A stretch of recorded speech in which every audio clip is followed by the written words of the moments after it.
Hello everybody, welcome back again to another video lecture of Roy's Academy. In this lecture I am going to discuss on a very important topic regarding the metabolism of two different amino acids.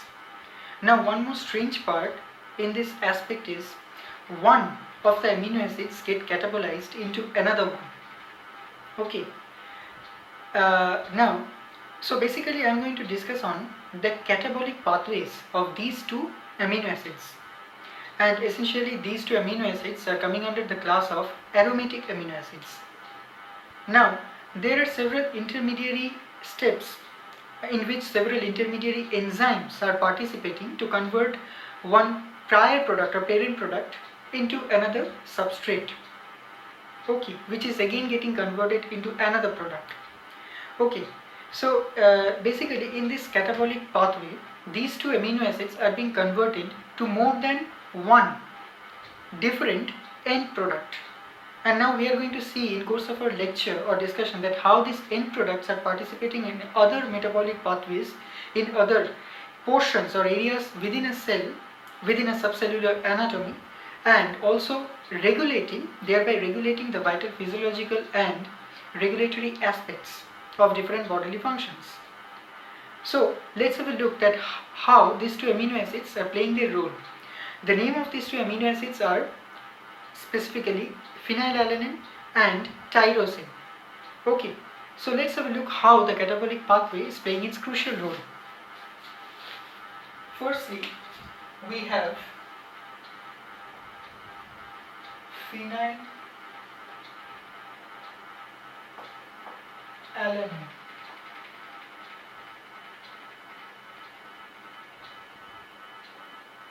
Okay.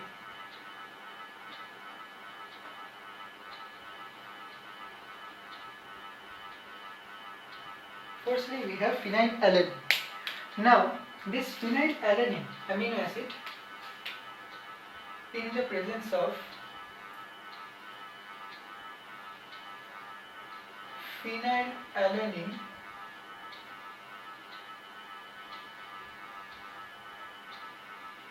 hydroxylase. Phenylalanine hydroxylase. Hydroxylation means removal of the H2O and addition of the hydrogen ion in any form.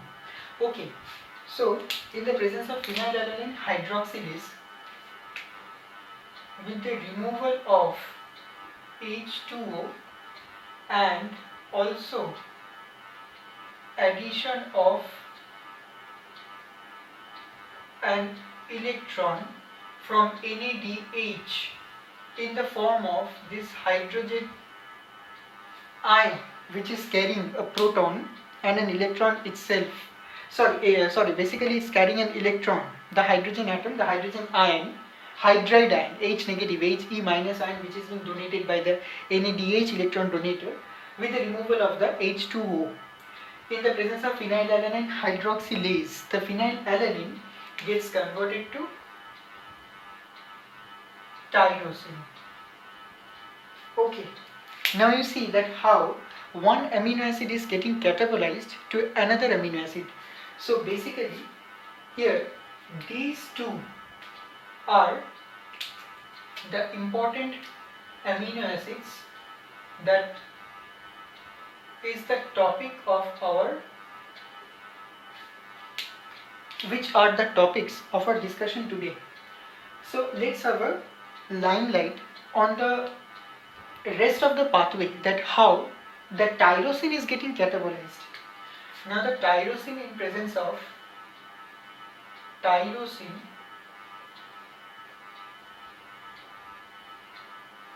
amino transferase, in the presence of the assistance of conversion of alpha ketoglutarate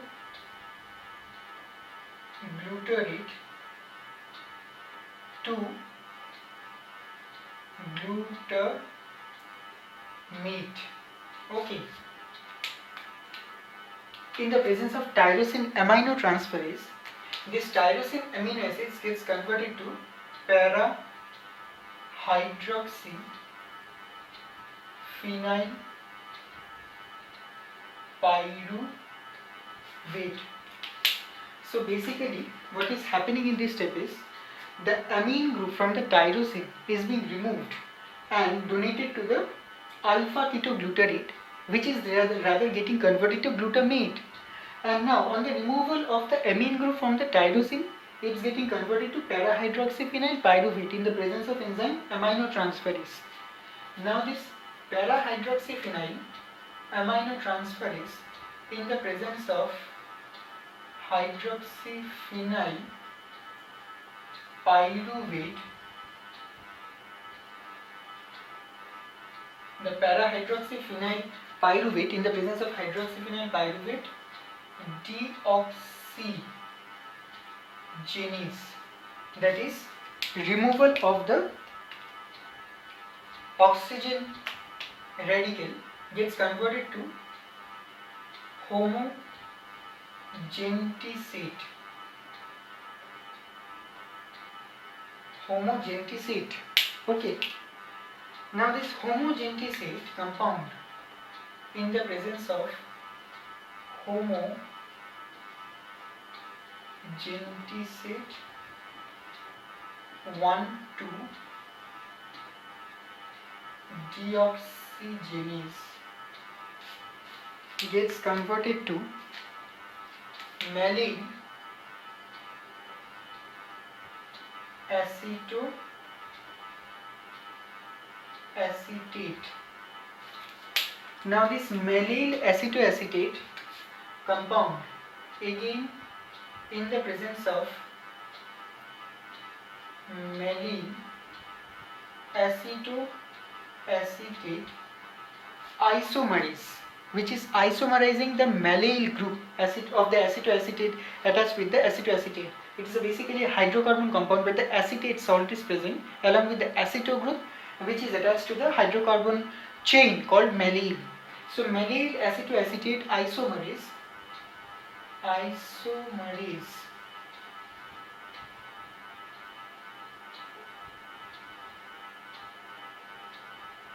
gets converted to mallyl acetoacetate gets converted to fumarate acetoacetate. Fumarate acetoacetate. Okay. Now this fumarate acetoacetate compound, this fumarate acetoacetate in the presence of a lytic enzyme. Lytic means the enzyme which breaks down or splits the two different molecules, fumarate group and the acetoacetate group, into two different other compounds. In the presence of enzyme fumarate acetoacetate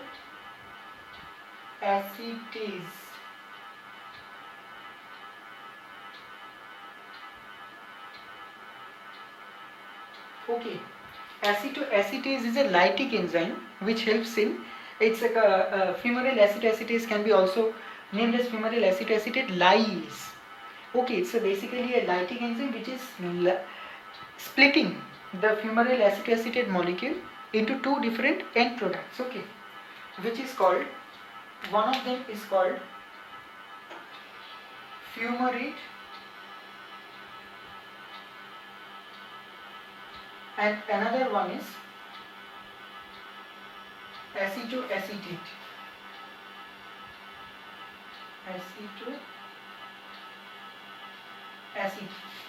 Okay. Now you see that how the amine group is being removed from this amino acid successively in course of its catabolic steps through the rest of the entire reaction or the catabolic process or pathway, and this amine group is being, and the amino acids are gradually converted to hydrocarbon compound, the hydrocarbon chain, okay, which is again split into the last two products, fumarate plus acetoacetate. Now this acetoacetate compound, particularly this acetoacetate compound in the presence of a particular enzyme called 3-ketoacyl CoA transferase, 3-ketoacyl acyl CoA transferase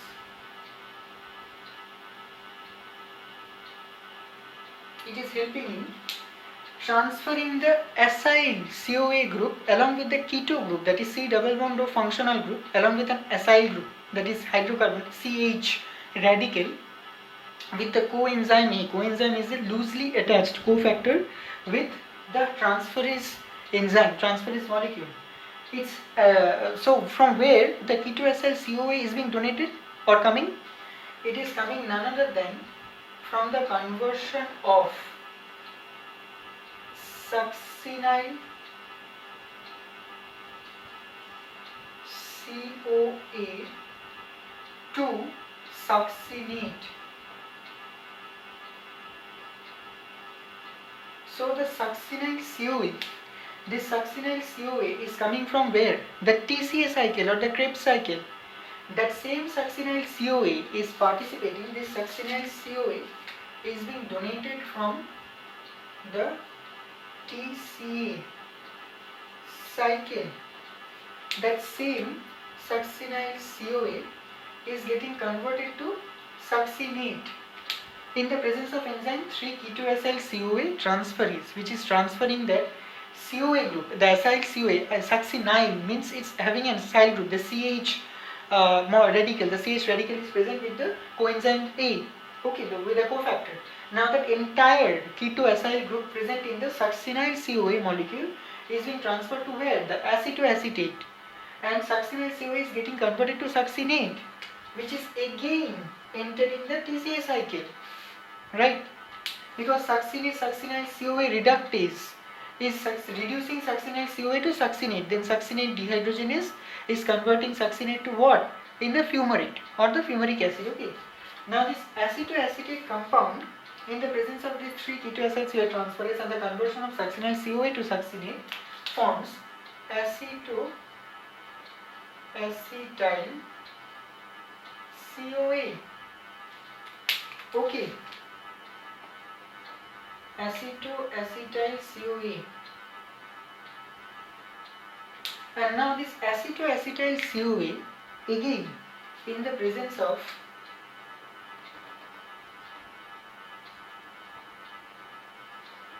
CoASH cofactor, CoASH cofactor gives rise to what? Acetyl CoA. Acetyl CoA. So you see that how the amine group is being gradually removed in the course of its catabolic reaction of these two important aromatic amino acids, essential amino acids, phenylalanine and tyrosine, which is very much essential for the bodily functions and regulations, are converted to the completely different end product. For the first two products were fumarate and the acetoacetate, and the acetoacetate is again getting converted to acetyl CoA, right? Now this acetyl CoA, where does this acetyl CoA go? This acetyl CoA is again participating in TCA cycle, okay, and this fumarate molecule is again participating in TCA cycle, and the succinate molecule is also entering into the TCA cycle, right? Now this is what the entire conversion or catabolic pathway of the phenylalanine and tyrosine is. Now one crucial step, two crucial steps are present here. One is, you see the phenylalanine hydroxylase enzyme here. It is actually this enzyme particularly, and this enzyme homogentisate deoxygenase, these two enzymes are particularly very important enzymes. Why? Due to some recessive inborn disorders or autosomal recessive, which are known as Mendelian disorders, we all know specifically, this particular two steps are very much crucial step in the catabolic pathway of the entire catabolic pathway of these two specific amino acids, where phenylalanine is giving rise to tyrosine in its course of catabolism. So if the first enzyme phenylalanine hydroxylase is not present somehow, then what would be the adverse side effect? It would give rise this particular deficiency of phenylalanine hydroxylase would help in the accumulation of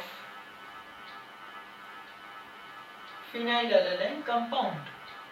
Okay, it will help in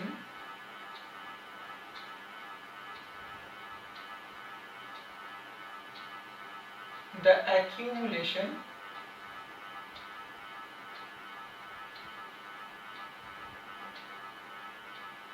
of the phenylalanine compound or phenylalanine amino acid specifically.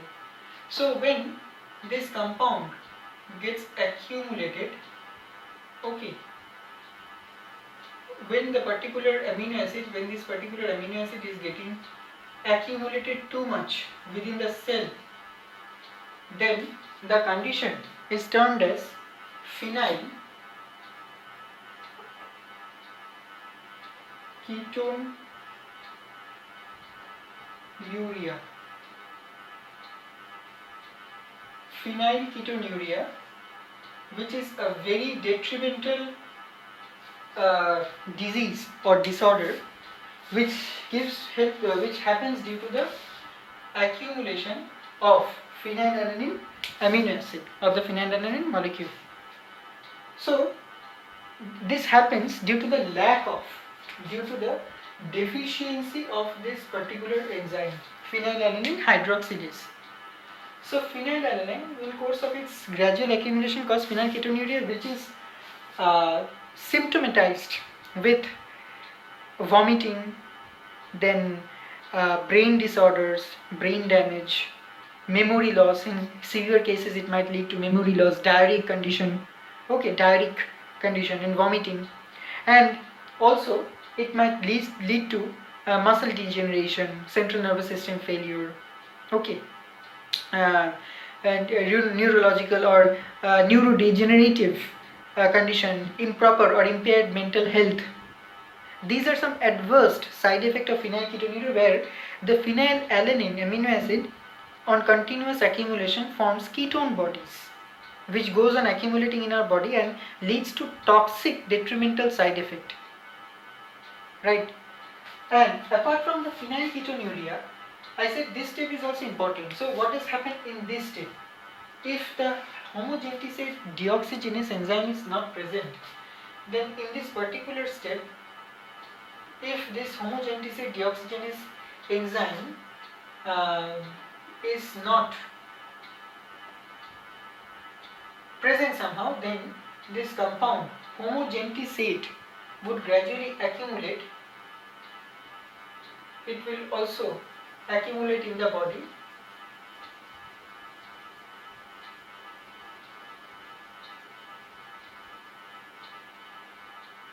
and in the course of gradual homogentisate accumulation in the body, it will give rise to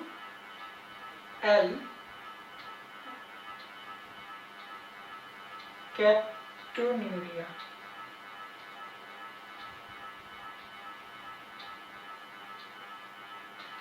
Okay, so this alkaptonuria is also a very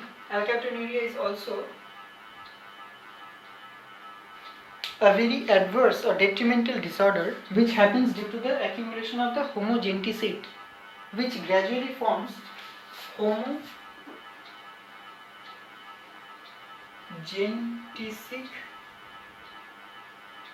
acid.